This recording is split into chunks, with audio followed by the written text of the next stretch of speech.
نلتقي مع أحد الفنانين.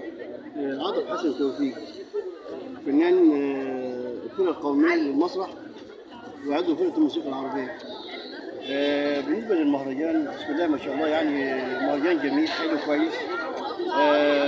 دليل طبعا بالعمل السابع ده، وبالتالي طبعا لا مؤاخذة هو أصلا مهرجان معمول بمشاركة جميع الدول، مهرجان يعني دولي، بمعنى لا مؤاخذة إن المهرجان ده بيبقى شامل فرق من مختلف الدول، وفي 13 دولة من دولة. أوروبا وأمريكا بالزبط. وأفريقيا وآسيا. بالظبط، وحتى فلسطين مشاركة معانا.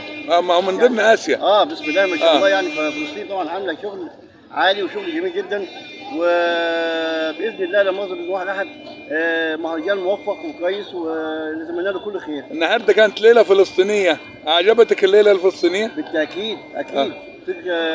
فرقة جميلة، وكان عاملين شو حلو، وبسم الله يعني ما شاء الله مستواهم عالي، برغم الاحداث اللي هم فيها والظروف والمعاصرات، انما باذن الله وباذن واحد احد ربنا ان شاء الله هينصرهم ويقف معاهم ويكرمهم باذن الله. لقاءنا القادم معاك على المسرح هيكون فيه باذن الله. ان شاء الله باذن واحد احد ان شاء الله على باذن الله نص 5 باذن الله.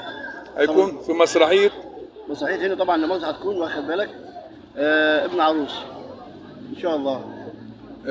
كل عام وانتم بخير، وان شاء الله لنا لقاء اخر مع مسرحيتك الجديده باذن الله. ان شاء الله، وتحت امرك، وفرصه سعيده نتشرف بيك. واستاذ بكر انت بسم الله ما شاء الله يعني راجل نشيط وراجل مهتم بالعمل الفني وبالنشاط الفني، وبتخدم هنا وابناء هنا، وبتعمل يعني ما في وسعك لاظهار وابراز فرقه هنا وفرقه الصعيد بشكل عام، يعني على مستوى شكرا للفنان الكبير عاطف حسن توفيق. الله يخليك يا فندم، الله يحفظك.